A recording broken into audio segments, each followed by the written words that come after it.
Hello friends, welcome to my YouTube channel. तो आज हम स्टार्ट करने जा रहे हैं बीएससी फाइनल ईयर की ऑर्गेनिक केमिस्ट्री। और ऑर्गेनिक केमिस्ट्री का आज का हमारा टॉपिक है पॉलीमर, जिसे हम हिंदी में बहुलक भी कहते हैं। ये जो आपका पॉलीमर है, ये आपका टू वर्ड से मिलकर बना होता है, पॉली प्लस मैरोज। पॉली का मीन्स होता है मैनी एंड मैरोज का मीन्स होता है मॉलिक्यूल, या फिर हम कह सकते हैं यूनिट। तो यहाँ से हमें पता चल गया कि पॉलीमर होता क्या है। तो पॉलीमर जो होते हैं वो छोटे छोटे मॉलिक्यूल या फिर यूनिट से मिलकर बने होते हैं। जब ये छोटे छोटे मॉलिक्यूल और यूनिट आपस में मिलते हैं तो ये बड़े मॉलिक्यूल या फिर बड़े यूनिट का निर्माण करते हैं, जिसे हम कहते हैं पॉलीमर। आई होप आपको ये समझ में आ गया होगा कि पॉलीमर क्या होता है। तो यहाँ पे पॉलीमर की दो डेफिनेशन लिखी हुई हैं। फर्स्ट डेफिनेशन है, जब बहुत छोटे छोटे मॉलिक्यूल आपस में मिलकर बड़े मॉलिक्यूल का निर्माण करते हैं तो इन बड़े मॉलिक्यूल को हम पॉलीमर या फिर बहुलक कहते हैं। तो ये थी इसकी पॉलीमर की फर्स्ट डेफिनेशन। सेकंड डेफिनेशन है, जब निम्न अणुवार वाले छोटे अणु यानी मॉलिक्यूल मिलकर उच्च अणुवार वाले बड़े अणु यानी बड़े मॉलिक्यूल बनाते हैं, पॉलीमर कहलाते हैं, या कह सकते हैं हम बहुलक कहलाते हैं। तो आई होप आपको ये समझ में आया होगा पॉलीमर। एंड ये थी इसकी दोनों डेफिनेशन। इसके बाद जो ये पॉलीमर होते हैं, ये आपको पता है, ये छोटे छोटे यूनिटों से मिलकर बने होते हैं और इन्हीं यूनिट्स को हम कहते हैं मोनोमर। तो यहाँ पे आप देख सकते हैं कि ये जो मोनोमर होते हैं, यानी जब छोटे छोटे मोनोमर आपस में मिलते हैं तो वो पॉलीमर का निर्माण करते हैं। और मोनोमर से पॉलीमर बनने की जो प्रोसेस होती है उसको हम पॉलीमराइजेशन कहते हैं। तो यहाँ पे लिखा भी हुआ है पॉलीमराइजेशन की डेफिनेशन। यहाँ पे लिखा हुआ है, जब मोनोमर आपस में मिलकर पॉलीमर बनाते हैं तो मोनोमर से पॉलीमर बनने की जो प्रोसेस होती है उसको हम पॉलीमराइजेशन कहते हैं। आई होप आपको यहाँ तक ये समझ में आया होगा। इसके बाद हम देखते हैं एग्जाम्पल ऑफ पॉलीमर। तो यहाँ पे आप देख सकते हैं, यहाँ पे दिए हुए हैं एग्जाम्पल ऑफ पॉलीमर।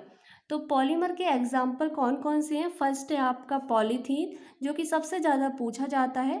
सेकंड है आपका nylon, rubber, cellulose, starch, PVC, जिसका पूरा नाम है पॉलीविनाइल क्लोराइड, ये भी आपका बहुत ही इम्पोर्टेंट है। एंड नेक्स्ट है आपका ऑर्नोल, जिसे हम PAN के नाम से भी जानते हैं। PAN का पूरा नाम है पॉली एक्राइलो नाइट्राइल। सबसे पहले हम देखेंगे पॉलीथीन, यानी पॉलीथीन पॉलीमर को बनाने के लिए किस मोनोमर का यूज़ किया जाता है। तो सबसे पहले हम देख लेते हैं पॉलीथीन, उसके बाद हम देखेंगे PVC एंड ऑर्नोल। फर्स्ट है आपका पॉलीथीन पॉलीमर। तो पॉलीथीन पॉलीमर को बनाने के लिए हम इथाइलिन मोनोमर का यूज़ करते हैं। तो ये क्वेश्चन आपका एग्जाम में भी पूछा जाता है कि पॉलीथीन पॉलीमर जो होता है ये किस मोनोमर से मिलकर बनता है। तो आंसर होगा इथाइलिन मोनोमर से मिलकर बनता है पॉलीथीन पॉलीमर। तो यहाँ पे आप देख सकते हैं, यहाँ पे ये दिया हुआ है, यहाँ पे इथाइलिन का ये फॉर्मूला लिखा हुआ है CH2 double bond CH2।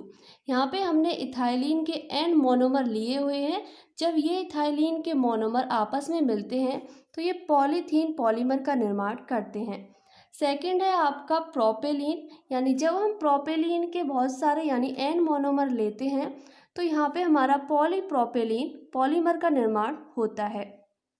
Next है आपका जो कि बहुत ही इम्पोर्टेंट है, यहाँ पे है एक्राइलोनाइट्राइल, यानी एक्राइलोनाइट्राइल मोनोमर से पॉली एक्राइलोनाइट्राइल या PAN, या फिर हम इसको ऑर्नोल के नाम से भी जानते हैं, यानी इसका फॉर्मेशन होता है। यानी जब हम एक्राइलोनाइट्राइल के N मोनोमर लेते हैं तो ये सभी मोनोमर आपस में मिलकर के पॉली एक्राइलोनाइट्राइल या PAN या फिर ऑर्नोल का निर्माण करते हैं। तो ये क्वेश्चन आपका पूछा जाता है कि पॉली एक्राइलोनाइट्राइल जो पॉलीमर होता है या फिर जो PAN पॉलीमर होता है उसके लिए किस मोनोमर का यूज़ किया जाता है। तो आंसर होगा आपका एक्राइलोनाइट्राइल मोनोमर का यूज़ किया जाता है। नेक्स्ट है आपका विनाइल क्लोराइड, यानी विनाइल क्लोराइड मोनोमर से पॉलीविनाइल क्लोराइड यानी PVC का निर्माण। जब हम विनाइल क्लोराइड के N मोनोमर यूज़ करते हैं तो जब ये मोनोमर आपस में मिलते हैं तो ये पॉलीविनाइल क्लोराइड का निर्माण करते हैं। यानी ये पीवीसी का निर्माण करते हैं। जो आपका पीवीसी एंड पीएएन है ये बहुत ही इम्पोर्टेंट है। एंड फर्स्ट हमने पढ़ा था पॉलीथीन, ये तीनों ही बहुत इम्पोर्टेंट है। ये ऑब्जेक्टिव क्वेश्चन में आपके पूछे ही जाते हैं।